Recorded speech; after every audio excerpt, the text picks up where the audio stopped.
Vaccines. Is there a better way to divide opinion before we even get started? But before eyes begin to roll and low mutterings over Bill Gates' master plan to destroy the world, this video is going to steer clear of COVID-19 as much as possible and instead focus on the quite extraordinary global collaboration that has brought the debilitating polio virus to the brink of eradication. Oh, the conspiracy theories around it drive me insane. Now look, I'm sure many of you watching have grown wearisome of the V word, but to get an idea of where we are today, it might help to have a look at what has come before. The global war on polio has seen astonishing success, and yet it has been dogged with the same kind of issues that we see today. As always on mega projects, we're not here to preach, well, maybe just a little, but rather to simply tell the tale of this particular bruising battle against a virus that cast a fearsome, dark shadow across much of the 20th century.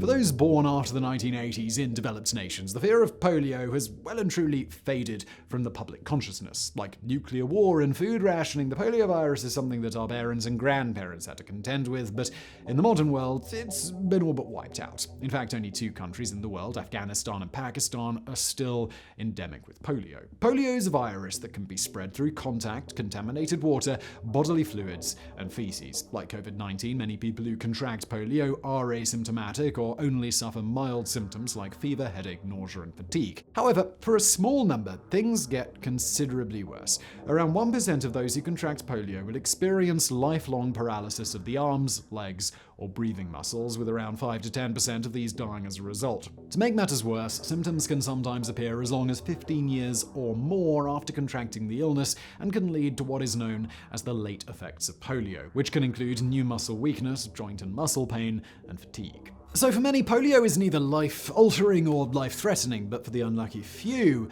life will never be the same again.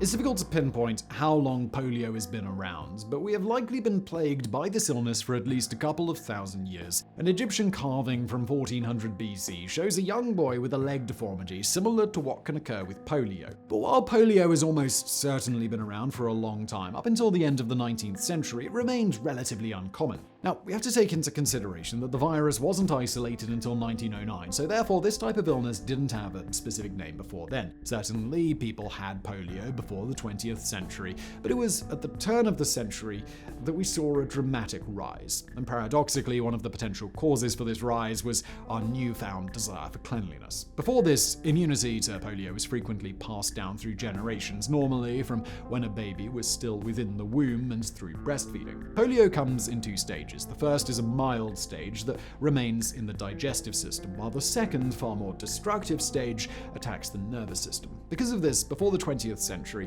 most children would have encountered polio while still covered by their maternal immunity, which was normally enough to fight off the disease. As our environments became more sanitized, children began to encounter the virus less and less, which sounds like a good thing, but it meant that they failed to develop their own long-term immunity against polio.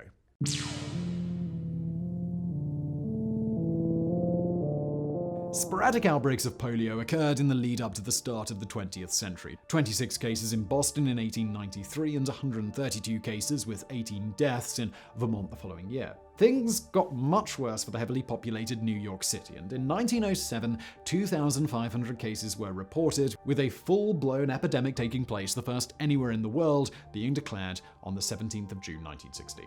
Now, if you consider how much of the world dealt with COVID-19, how the authorities attempted to deal with polio in the early 20th century all sounds like a draconian sledgehammer to many. Names and addresses of those known to be suffering from the virus were openly published in newspapers, with placards designed to warn people off even being placed outside their homes. Confirmed cases were quarantined, or should I say barred from leaving, as panic swept throughout the city. While the virus had been isolated by 2 Austrians, Karl Landsteiner and Erwin Popper, in 1909, it remained very much an enigma that provoked hysteria as many attempted to flee New York. In 1916, 2,000 deaths were recorded in the city, with a further 4,000 across the country. Hardly staggering numbers, but enough to scare the living hell out of people. Considering the Spanish flu, which would eventually kill roughly 50 million people across the world, was only 2 years away, it was the beginning of an unimaginably difficult period.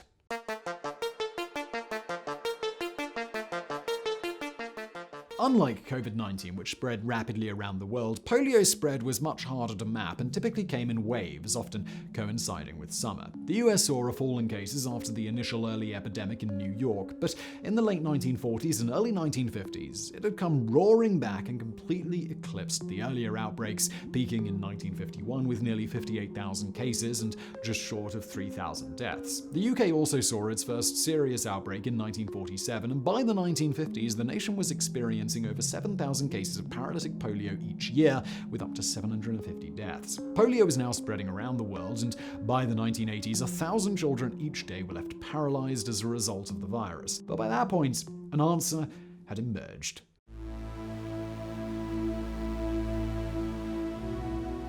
And that brings us back to one of the most polarizing debates in our modern world. Treatments or preventative steps for polio had been wide-ranging ever since the disease emerged. At first, rumors that it was cats spreading polio led to more than a few of our feline friends meeting a rather premature end. The iron lung, which was first tested in 1928, is something you may have seen in films and involved a polio sufferer lying inside a metal tube while electric motors attached to modified vacuum cleaners worked to alternate the pressure within the tube, essentially forcing the lungs up and down and so providing an early rudimentary form of ventilator. This certainly helped, but considering the cost and size, it wasn't something that was available to all. William Hammond, an American physician working at the University of Pittsburgh, isolated serum containing antibodies against poliovirus in 1950. After clinical trials, results showed it to be 80% effective in preventing the development of paralytic poliomyelitis, but unfortunately only for around 5 weeks. This serum was still widely used when available, but something much better was right behind it. A polio vaccine had first been trialed in 1935, but without success. However, as numbers picked up again in the 1940s, a research group at the Boston Children's Hospital successfully cultivated the polio virus in human tissue, a breakthrough that not only led to our polio vaccines, but the Nobel Prize in 1954 for John Enders, Thomas H. Weller, and Frederick C. Robbins. The first bona fide polio vaccine was discovered in 1952 by Jonas Salk and his team at the University of Pittsburgh, but though it was announced to the world shortly after, it went through nearly 3 years of testing before being fully licensed. This involved the Francis Field trial, which was the largest medical experiment in history at that time, involving nearly 2 million children who had either been given the vaccine, a placebo, or nothing at all. The results showed that the Salk vaccine was 60 to 70% effective against PV1, poliovirus type 1, over 90% effective against PV2 and PV3, and 94% effective against the development of bulbar polio, or paralysis. The United States, which was experiencing annual epidemics, was quick to begin immunization, with polio cases falling from 35,000 in 1953 to 5,600 by 1957. This was in no small part thanks to the March of Dimes, a non-profit organization founded by President Franklin D. Roosevelt in 1938 as the National Foundation for Infantile Paralysis to combat polio and other afflictions affecting children. The president is believed to have suffered from polio throughout his life, and it's widely regarded as being the cause of the paralytic illness that led to his death in 1945. In November 1961, Polish-American Albert Sabin's oral polio vaccine, or OPV, appeared for commercial use. This had been in trials for the better part of 5 years, but had already been administered to 10 million Soviet children in 1959. This vaccine, which was much easier to administer with just 2 drops in the mouth required, led to another large-scale vaccination program, and by 1961, only 161 cases were recorded in the United States. But while these vaccines proved astonishingly successful, we'd be remiss not to mention a couple of major incidents that not only knocked confidence in vaccines at the time, but that perhaps can also be linked with the vaccine hesitancy today. The Qatar incident in 1955 involved the Qatar Pharmaceutical Company, which produced over 100,000 doses of the Salk vaccine that had not been properly inactivated, meaning they came with live polio virus. After these vaccines were administered, it led to 40,000 cases of polio, 250 cases of paralytic illness, 10 deaths, and years of legal trouble for Qatar. Even though the faulty vaccines were entirely down to poor pharmaceutical management, confidence in the Salk vaccine took a beating, which paved the way for the much wider use of the OPV vaccine. The second serious incident occurred in the 1960s when the rhesus monkey kidney cells used as part of the Salk vaccines produced between 1955 and 1963 were found to be infected with the simian virus 40 or SV40. An estimated 10 to 30 million Americans and perhaps hundreds of millions in Asia were exposed to SV40 through vaccination. And here's where things get controversial. While SV40 is present within certain cancers and tumors, research suggests it is not a cause. Several large-scale studies across the world looking into whether cancer rates spiked within the groups that were vaccinated with the faulty vaccine found no increase whatsoever.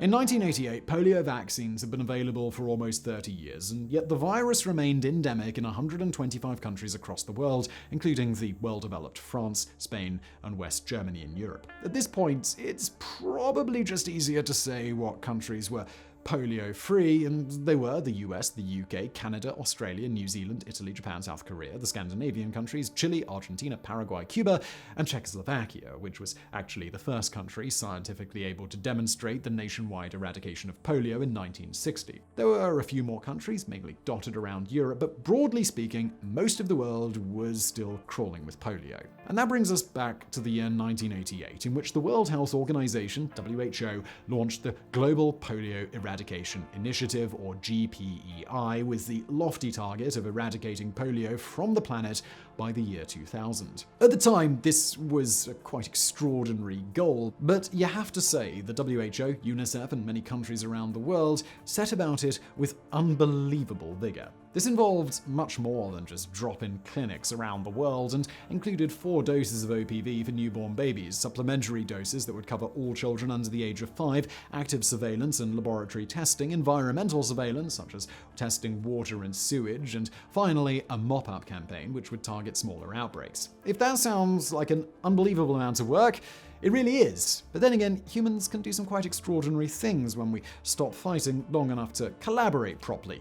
Let's not get too preachy. But there was still more. The Global Polio Laboratory Network was established in 1990 and today includes 146 WHO-accredited polio laboratories across 92 separate countries. The network's overarching role is to essentially monitor the polio situation across the world by consolidating data, tracking flare-ups, mapping spreads, and testing stool samples, apparently around 220,000 per year, in case you were interested. Many countries set up national immunization days and threw absolutely everything at it. India, for example, on just a single day had 640 vaccination booths, 2.3 million vaccinators, 200 million doses of vaccines, and immunized 172 million children. In 1996, with the help of Nelson Mandela, Africa began its Kick Polio Out of Africa campaign, and 420 million children received vaccinations across numerous immunization days, while in 2000, a record-breaking 550 million children, a tenth of the world's population at the time,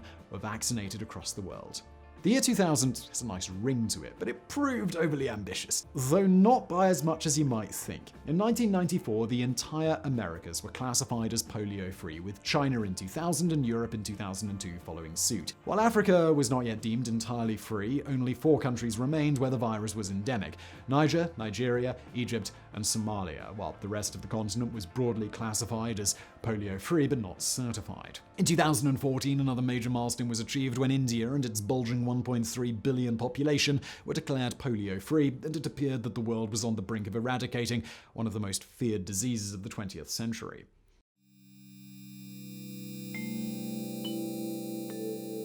Alright, so let's start with the good news. Since the launch of the GPEI in 1988, cases of polio around the world have fallen by 99%. It's an absolutely astonishing achievement. The immunization program has been so successful that in many countries, people don't give polio a second thought. The last case of type 2 polio was reported in 1999 and was officially declared eradicated in September of 2015, while the most recent case of type 3 dates to November 2012, declared as globally eradicated in October 2019.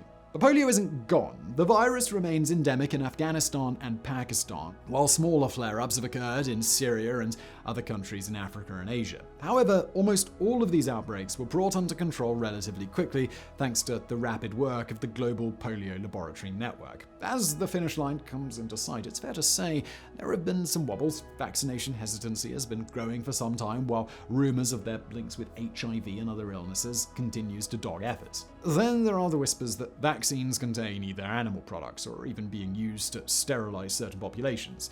It probably goes without saying that none of that has any basis in truth. The fact that the two countries still with wild polio both suffer insecurity and high rates of poverty is no coincidence, though that hasn't stopped the virus from being eradicated from other countries with similar situations. Difficult terrain, poor management, bad governance, and increased militancy in the wake of 9/11 have all been blamed for countries' inability to bring polio under control. That being said, in 2016, $536 million of the total GPEI budget of $925 million were spent in these two countries alone, showing how serious the fight remains. Despite some setbacks, the work of the GPEI has been extraordinary, as has the $15.2 billion in donations from around the world between 1985 and 2019, with a sizable amount coming from Bill Gates. Say what you will about the geeky tech pioneer, but since 1994, he and his wife have given away over $50 billion to charities around the world, with polio, clean water, and education being some of the major beneficiaries. Yes, he's making so much money you can barely keep up with giving it away, but that's sort of beside the point. If Bill Gates is really trying to take over the world, he's certainly playing a rather peculiar long game. The GPEI currently spends roughly $1 billion per year, which sounds like an awful lot of money. It's around 800 times smaller than the cost of major healthcare projects going on within the United States. As I mentioned earlier in this video, we're not here to preach to you about vaccines, but rather to simply tell you the story of the largest vaccination program that the world has ever seen, before the one that we're currently in. That is. Whatever your feelings regarding vaccines, the 99% collapse in polio cases around the world since 1988, coupled with the frankly heroic efforts of the global polio laboratory network to keep it that low, deserves plenty of recognition. Before 2020, this had been the largest medical megaproject we have ever seen, and an inspiring example of global cooperation. So I really hope you enjoyed today's video. If you like stuff about vaccines and diseases, make sure you head over to another channel that I run called Biographics, where for over a year now, basically dating back to the start of COVID-19, we've been sprinkling in profiles on the history and evolution of various diseases. So there's a link to that channel below, and thank you for watching.